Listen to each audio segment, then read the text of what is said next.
সুপ্রিয় দর্শক, আসসালামু আলাইকুম। আর বাংলা কিচেনের পক্ষ থেকে আরও একটি রেসিপি নিয়ে হাজির হয়েছি। রেসিপিটি হচ্ছে ডিমের কোরমা। আজকে সিম্পলভাবে ডিমের কোরমা রেসিপিটি শেয়ার করব, তবে খেতে অনেক মজার হবে। আশা করছি আমার এই রেসিপিটা আপনাদের ভালো লাগবে। খুব সহজে যে কেউ এই কোরমা রান্না করতে পারবেন। চলুন রেসিপিটা শুরু করা যাক। প্রথমে আমি একটি বাটিতে 4টি ডিম নিয়ে নিয়েছি। ডিমের মধ্যে পরিমাণ মতো লবণ মিশিয়ে নিয়েছি। লবণ মিশানো ডিমগুলোকে আমি সাইডে রেখে দিচ্ছি। এবার একটি বাটিতে আমি 4টি কাঁচামরিচ নিয়ে নিয়েছি 10-12টা কাজু বাদাম,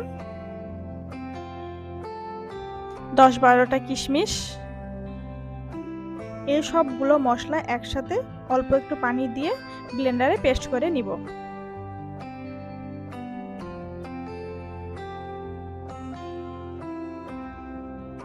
মশলাগুলো খুব ভালোভাবে পেস্ট করা হয়ে গেছে। পরিমাণ মতো তেলে আমি পেঁয়াজ কুচিগুলো বেরেস্তার জন্য দিয়ে দিচ্ছি।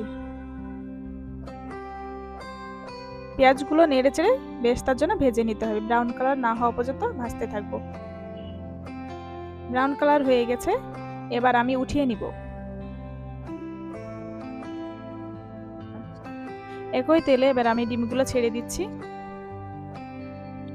ডিমগুলোকে এপাশ ওপাশ করে খুব ভালো করে লাল করে ভেজে নিব।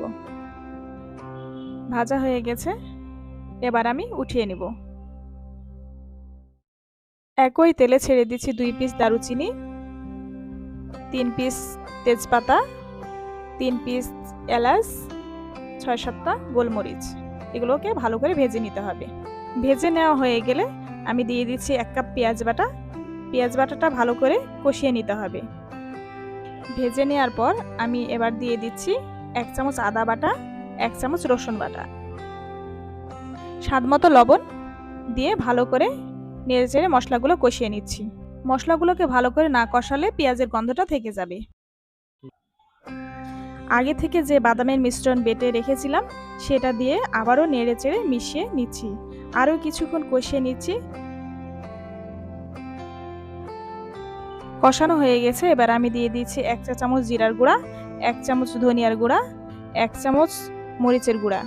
এগুলো আবার কষিয়ে নিব। এতে দিয়ে দিচ্ছি 1 কাপ লিকুইড মিল্ক। দেওয়ার পরে আবারও কিছুক্ষণ নেড়েচেড়ে মিশিয়ে নিব। মশলাগুলোকে কিছুক্ষণ ফোটানোর পরে আমি ভাজা ডিমগুলো দিয়ে দিচ্ছি। ডিমগুলোকে ভালো করে মশলার সাথে মিশিয়ে নেওয়ার পরে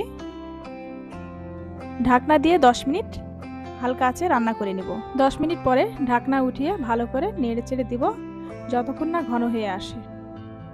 ঘন হয়ে গেছে, এবার আমি দিয়ে দিচ্ছি 4টা কাঁচামরিচ ভালো একটা ফ্লেভারের জন্য। দিয়ে দিচ্ছি কিছু বেরেস্তা কুচি।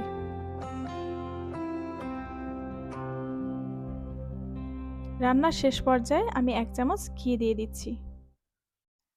আপনারা চাইলে ঘিটা স্কিপ করতে পারেন। আমার ডিমের কোরমা রান্না হয়ে গেছে, এবার পরিবেশনের পালা।